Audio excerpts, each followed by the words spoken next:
Welcome to The Explainer. Today, we're digging into the hidden stories that define leadership. We're going to tear down the old script to figure out not just why it's broken, but how you can start to author a brand new, much more powerful reality. Okay, so let's get right into it. First things first, we have to understand the problem. And the problem is the default leadership story we've all been told. You know, the one woven into our business books and blockbuster movies? Well, it's not just a little off. It's fundamentally broken. See, the dominant script is the hero's journey. It's this very simple, straight line of progress. You go out, you conquer some external enemy, you win the prize. But here's the thing. For so many leaders, especially those from marginalized communities, this model is a total mismatch. Their journey isn't about conquering something out there, it's about reclaiming something inside. And when you force people into this script, you're not just creating a bad fit, you are literally engineering burnout. And this is really the heart of it. That old script positions leaders from marginalized communities as characters in someone else's story. It gives them their lines, it gives them a role to play, sure, but it systematically denies them the one thing that matters, the pen. They're kept from writing their own ending. So, the big question is, how do you break free from a script you didn't even know you were following? Well, it all starts with a radical shift in your awareness. And we're not just talking about a new mindset. This is a deep, philosophical wake-up call, grounded in the incredible work of thinkers like Paulo Freire and bell hooks. Freire gave us this incredibly powerful concept, conscientization. It's that moment you stop just experiencing your reality and you start seeing it.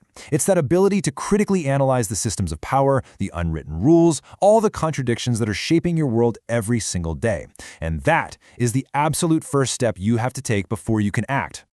And this critical awareness, this conscientization, it leads right to what's called a metafictional awakening. You know, metafiction is when a story admits it's a story.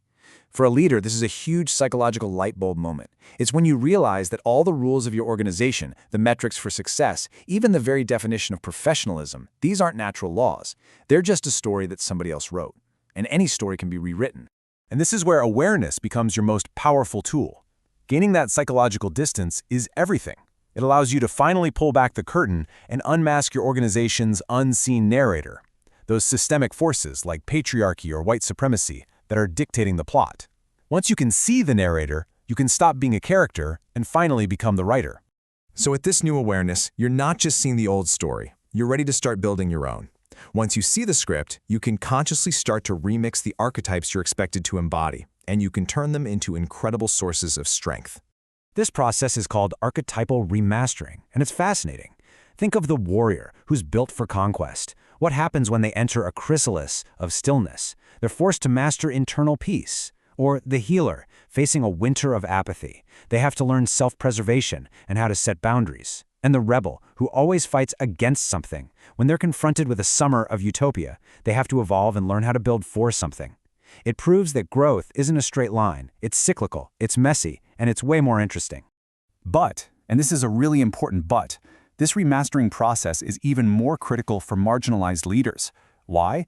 Because they're often facing another, far more dangerous script playing out in the background.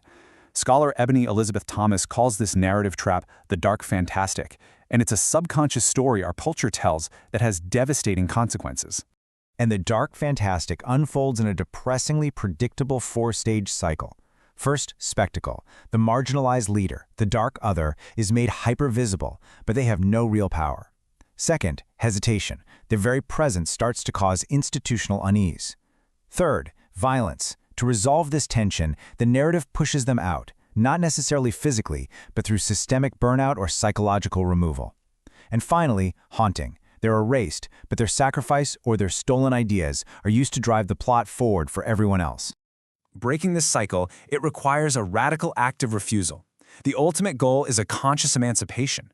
It's about transitioning from being the traumatized dark other, an object in the story, to becoming the agentic dark one, a sovereign author with the power to seize the pen and write their own damn ending. Okay, this brings us to the most crucial part, because theory is nothing without practice. So here is an actionable toolkit you can use to start closing the imagination gap in your organization. And let's be clear, this isn't about incremental change. This is a mandate for immediate structural evolution. Step 1. Conduct a meta-fictional audit. Tear apart your HR policies and promotion criteria and ask, Who's the unseen narrator here? Whose values are we centering? 2. Honor nonlinear growth. Reframe burnout not as failure, but as a necessary chrysalis phase of rest. 3. Engage in dialogic praxis. This just means you treat the lived experiences of your team as hard data, not just anecdotes. And finally, 4. Structure for true representation. Move past tokenism. Give marginalized leaders real structural and financial power. So what's the end game here? The goal of this entire toolkit is to build what's called a third space. This is the deliverable. It's a new organizational reality that exists completely outside the tired old binaries of hero/villain or oppressor/oppressed. It's a space where the future is co-authored by everyone, especially those who have been silenced. So after all this deconstruction and rebuilding, what does it truly look like to embody this new role? What does it actually mean to become the author of this new world? It means you become the bard, but not the kind of bard who just sings pleasant songs to entertain the court. No, this is the bard who abandons the crowd-pleasing narratives to engage in counter-storytelling. You become a radical archivist, a fierce defender of the marginalized, uncomfortable truths that the old script tried so hard to erase. That is how you inspire real, lasting cultural change.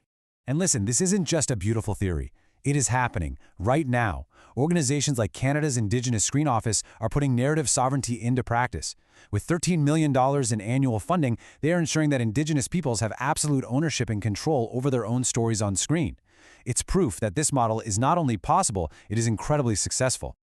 And all of this brings us to one final crucial question. Right now, the story of your life and your organization is being written.